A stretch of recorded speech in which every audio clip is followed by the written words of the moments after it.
passé a-t-il forcément un impact sur mes choix amoureux ou sur mes non-choix amoureux dans la mesure où il ne se passe rien dans ma vie? Bonjour à toutes et à tous, je me réjouis de vous retrouver pour cette nouvelle vidéo. Si vous ne me connaissez pas encore, je suis Bénédicte Anne, votre love coach depuis 2004. J'ai déjà écrit 4 livres sur l'amour et le développement personnel et comment occuper sa juste place. Et je suis une experte en relations amoureuses. J'accompagne les hommes et les femmes qui souhaitent être heureux en amour à attirer directement la bonne personne, sans passer par la case courtes histoires, trahison, je n'étais pas prêt et autres comportements classiques que l'on trouve assez facilement aujourd'hui dans le monde de la rencontre. Chaque jour, je poste une vidéo pour vous aider à maîtriser les nouvelles règles du jeu amoureux et à comprendre quelle est votre part de responsabilité dans le choix de vos partenaires précédents. Car le point commun entre toutes ces personnes qui ont partagé votre vie et vous, eh bien c'est vous. Donc vous êtes forcément impliqués. Je vous rappelle que j'organise un webinaire dimanche 16 octobre à 20h, webinaire dans lequel je répondrai à toutes vos questions sur la rencontre, les sites, les applis, comment se comporter avant le premier rendez-vous, comment obtenir un date à travers cet entonnoir dans lequel il y a tellement de personnes potentielles au départ, mais finalement, comme on le sait, il n'en restera qu'un, il n'en restera qu'une. Comment gérer le ghosting, les gens qui ne répondent pas, ceux qui vont trop vite, ceux qui sont agressifs. Et pour vous inscrire, vous pouvez cliquer sur le lien ci-dessous. Si ça n'est pas déjà fait, n'oubliez pas de vous abonner à ma chaîne. Vous trouverez le lien ci-dessous et à cliquer sur la cloche pour être prévenu de chacune de mes nouvelles vidéos.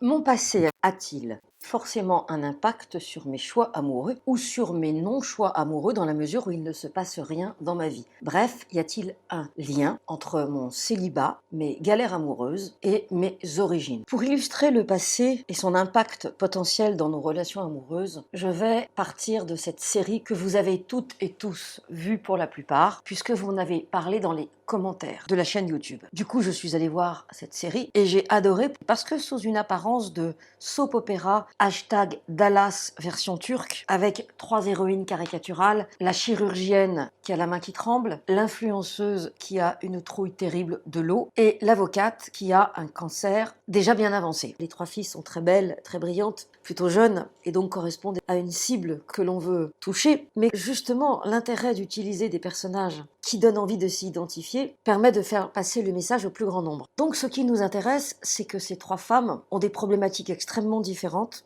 qui leur posent évidemment un problème dont elles ne parlent pas forcément. Et dans la Turquie telle qu'elle est décrite, on a vraiment l'impression que tout ce qui est de l'ordre de la thérapie est quelque chose à fuir. L'angle d'approche est la constellation familiale. La sensation que j'ai eue, c'est que le message que cette série cherche à faire passer est d'une profondeur assez rare, surtout dans un contexte aussi léger. Donc progressivement, on s'enfonce dans la série, les problématiques apparaissent, amoureuses, professionnelles, essentiellement, accessoirement familiales. Ce qui est intéressant, c'est que chacune a une problématique qui est liée au passé. Et l'angle qui a été choisi est que plusieurs héroïnes ont été amenées à remonter jusqu'à leurs grands-parents, voire arrière-grands-parents, pour donner du sens à la problématique qu'elles explorent dans leur vie. Cela m'a donné le goût d'aller voir l'histoire de la Turquie et de comprendre en quoi ce qui a été vécu à l'origine était un véritable trauma et comment se sont développés les traumatismes, probablement sur plusieurs générations. Ce qui nous intéresse, ce sont les comportements mis en place, à la fois directement connectés à ce qui s'est passé par le passé, mais en même temps, il est question, à travers les symptômes, de ne pas oublier ceux qui ont souffert 1, 2, voire 3 générations en amont. Vous vous doutez bien que ce qui se passe en Turquie peut être adapté à n'importe quel pays, n'importe quelle communauté, et plus particulièrement dans un pays dans lequel la communauté a une grande importance, a tendance à régimenter la vie de ses membres et pourrait envisager de tuer plutôt que de subir un déshonneur. Les 2 points qui vont nous intéresser aujourd'hui sont évidemment ceux qui sont traités dans la série. Le premier étant comment un drame arrivé il y a un siècle ou un peu moins peut-il se répercuter dans la vie d'aujourd'hui? Et, comme je viens de le dire, comment ne pas oublier ceux qui ont subi? Lorsqu'un trauma a été vécu 2, 3, 4 générations en amont, la personne qui a subi le trauma n'a évidemment pas pu être entendue, soit parce que c'était interdit, soit parce qu'elle est décédée. Et cette information va se transmettre aux générations suivantes. Parfois, ça va sauter une génération, parfois, ça va être systématique. Chaque aîné, par exemple, va vivre quelque chose de violent. Chaque homme va se retrouver dans une situation d'abus. Chaque femme va peut-être s'être transformée en maîtresse femme pour ne pas subir ce qu'a subi son aïeul, ou au contraire, être dans un mémorial à l'aïeul et revivre la même chose qu'elle, version moderne. Et petite parenthèse, souvent mes coachées, lorsqu'elles interrogent leurs parents et leurs grands-parents, sont, me disent-elles, choquées par les informations qu'elles entendent. Et bien sûr, ce qu'elles vivent, elles, aujourd'hui, est complètement en lien avec ce qu'a vécu la mère, parfois la grand-mère, parfois l'arrière-grand-mère, parfois directement une lignée beaucoup plus ancienne.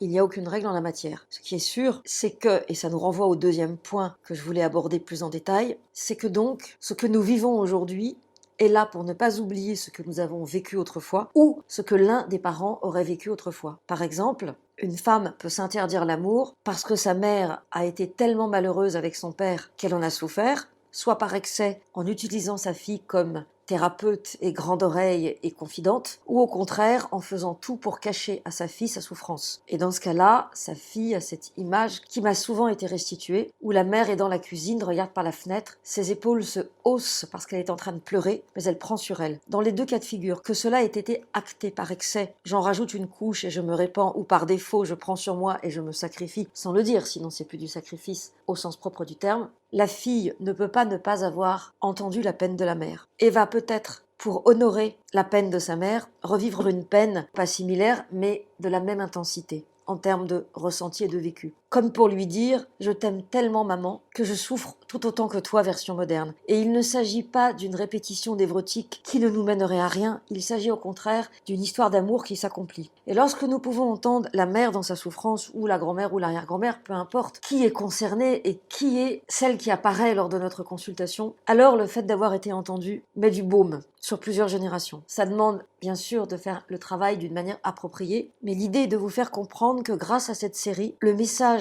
de l'héritage transgénérationnel et de l'impact de ce qu'ont vécu les ancêtres sur notre vie d'aujourd'hui a été remarquablement montré, l'air de rien, dans une série à la fois girly et en même temps extrêmement précise. Et ce qui est aussi intéressant dans cette série, c'est que quelles que soient les problématiques abordées, amoureuses, professionnelles ou familiales, elles arrivent toujours au même résultat. C'est-à-dire que la porte d'entrée pour toucher les événements qui ont eu lieu et qui ne sont pas forcément connus ou dont les membres n'avaient pas conscience, permet une fois de plus de faire passer le message. Et ça me fait penser à une de mes coachées avec laquelle je suis rentrée directement dans l'émotion et je l'invite à échanger avec son père de façon à comprendre ce qui l'avait poussé à se comporter ainsi. Se comporter ainsi voulant dire un comportement extrêmement violent pour la mère de ma coachée, pour ma coachée elle-même. Et à ce moment-là, le père dit « c'est parce que je ne voulais pas trahir l'autre famille ». Et moi, je ne savais pas qu'il y avait une autre famille et qu'il y avait un dilemme entre ces deux familles. Donc vous voyez que quand on est vraiment connecté à l'autre, on n'a pas toujours besoin de connaître l'histoire. Après, ce que j'ai remarqué, c'est que beaucoup de gens ont vraiment besoin de donner du sens à ce qui leur arrive, intellectuellement d'abord, avant de pouvoir toucher l'émotionnel. Mais encore une fois, il n'y a pas de règle. En synthèse, pour répondre à cette question, mon passé a-t-il forcément un impact sur mes choix amoureux ?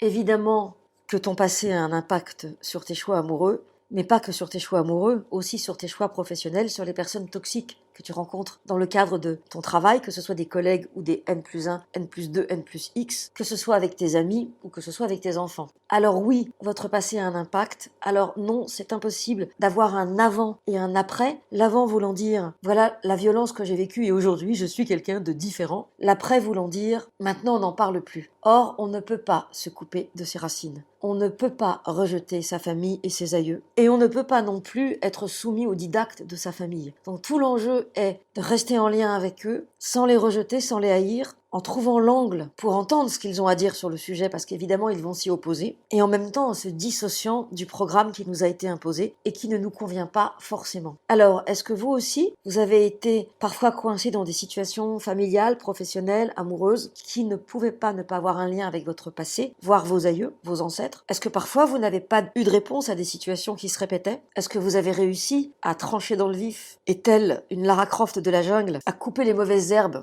pour vous centrer sur l'avenir? Dites-le moi dans les commentaires, je serai ravie de vous répondre. Merci d'avoir regardé cette vidéo jusqu'au bout, merci de la liker si elle vous a plu, de la partager si vous pensez qu'elle peut aider des personnes de votre entourage, et à demain pour une nouvelle vidéo.